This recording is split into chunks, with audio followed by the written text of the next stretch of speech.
ఓం నమో సత్యదేవాయ నమః అంటూ ఈవేళ సత్యనారాయణ స్వామి శ్రీ రమా సహిత సత్య దేవాలయంలో అన్నదానం అయితే చాలా బాగా జరిగింది. ఎందుకు అంటే కళ్యాణం, స్వామివారి కళ్యాణం అయిన తర్వాత ఎప్పుడు ప్రతి సంవత్సరం కూడా ఈ విధంగానే జరుగుతూ ఉంటుందండి. సేమ్ అన్నవరంలో ఎలా జరుగుతుందో ఇక్కడ కూడా అలాగే చేస్తారు. కళ్యాణాలు, వ్రతాలు అన్నీ కూడాను ఏకశిలా విగ్రహం మీద వెలిసిన అమ్మవారిని శ్రీ రమా సహిత సత్యనారాయణ అమ్మవారు ప్లస్ సత్యదేవాయ నమః ఇద్దరు కూడా విగ్రహం అయితే మాత్రం మీకు వీడియో పెడతాను, చాలా బాగుంటుంది. తర్వాత ఇక్కడ అన్నదానానికి విరాళాలు ఇచ్చిన వాళ్ళైనా సరే ప్రతిరోజు కూడా నిత్య అన్నదానం జరిగే ప్లేస్ గుడి ఇదైతే నిత్యం జరుగుతూ ఉంటాయి. ఇక్కడ అన్నదానాలు ప్లస్ ఏంటంటే ఇక్కడ ఎవరు ఏది ఇచ్చినా కూడా మనకి తోచింది ఇది అని చెప్పి మనం ఏది చిన్నపుచ్చుకోవాల్సిన అవసరం లేదండి. మన అన్నదానానికి ఇది ఇవ్వాలి అనుకుంటే మనం స్వయంగా మన చేతులతో మనమే వడ్డించుకునే విధంగానే ఉంటుంది. మన చేతులతో మనం కూడా ఇచ్చుకోవచ్చు.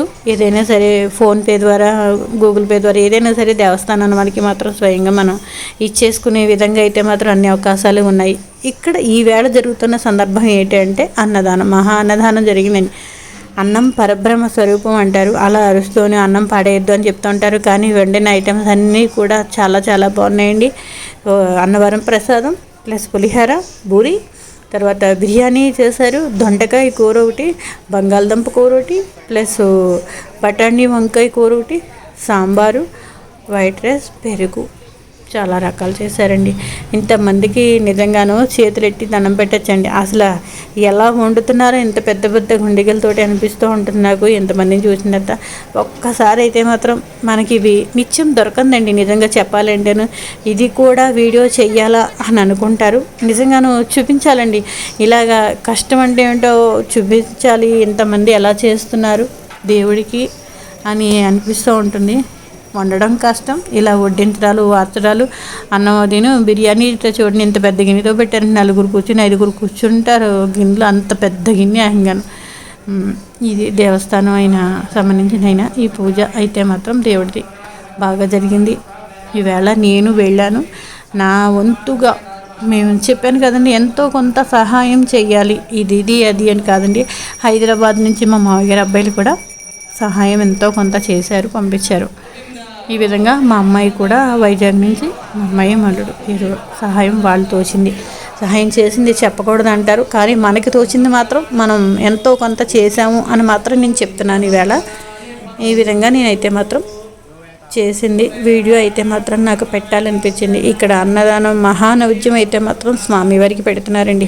మహానైవేద్యం పూజ అది మొత్తం అంతా మీకు ఫస్ట్ రోజు చూపించేసాను. మేము ఇంకా వడ్డించే సెక్షన్ అంతా బ్యాచ్ అంతా నుంచున్నారు కదా, ఈ లైన్గా బ్యాచ్ అంతా వడ్డించడానికి సరిపోయింది. చాలా ఆనందంగా జరిగింది. మన చేతులతో మనం ఇంట్లో ఎలాగా ఎవరో కానీ రారండి చుట్టాలు, ఇక్కడ అందరికీ ఇలా వడ్డించడంలో హెల్ప్ చేయడంలో తప్పులేదు కదా.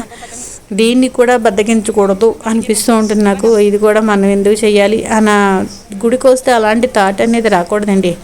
ఎవరైనా సరే మొత్తం దేవుడి దగ్గర అందరూ సమానమే అన్న విషయంలో అందరూ మనం ఇలాగ వడ్డించుకుంటూ దేవుడికి విషయంలో అయితే మాత్రం వెళ్ళిపోవచ్చు. చొరవగా వీళ్ళు వద్దంటారేమో వాళ్ళు వద్దంటారేమో అని అనుకోవసరం లేదు. దేవుడి గుడిలో దేవుడి పెళ్ళికి అందరూ పెద్దలే అంటారు. ఇలాగే ఇక్కడ వడ్డించేటప్పుడు కూడా మనందరం కూడా సమానంగానే ఉండాలి దేవుడి విషయంలో అనిపిస్తుంది నాకైతే. నేనైతే మాత్రం ఇలాగే ఆనందంగా హ్యాపీగా నేను ఇంట్లో మొత్తం ఏ పని ఉంటుందండి ఇంట్లో ఈ దేవుడి దగ్గర కార్యక్రమం కన్నా ఒక వంతుగా నేనైతే మాత్రం వచ్చి హెల్ప్ అయితే మాత్రం చేశాను. ఇదండి నా వీడియో అయితే మాత్రం చిన్న వీడియో పెట్టాలి అనిపించింది, చిన్న వీడియో తీయాలి అనిపించింది, అందుకని ఈ వీడియో అయితే మాత్రం చేశాను. ప్లీజ్ లైక్ చేయండి, షేర్ చేయండి, సబ్స్క్రైబ్ చేయండి. ఇది ఎక్కడో నేను లాస్ట్ చెప్తున్నాను, ఫస్ట్ చెప్పవలసిన వీడియో ఇది. చెప్పాలంటే టాపిక్ తన మన అనే భేదం లేకుండా దేవుడి దగ్గరకు వచ్చినప్పుడు మాత్రం అందరూ సమానమే. దేవుడికి మనం వీళ్ళు వాళ్ళు అని కాకుండా అందరూ సమానంగా తినే భోజనాలే ఈ అన్నదానం అండి. మనం కొంచెం వీళ్ళకే పెడుతున్నారు వాళ్ళకే అని దేవుడి దగ్గర అలా కాకుండా మనం కూడా వెళ్ళి తినచ్చు.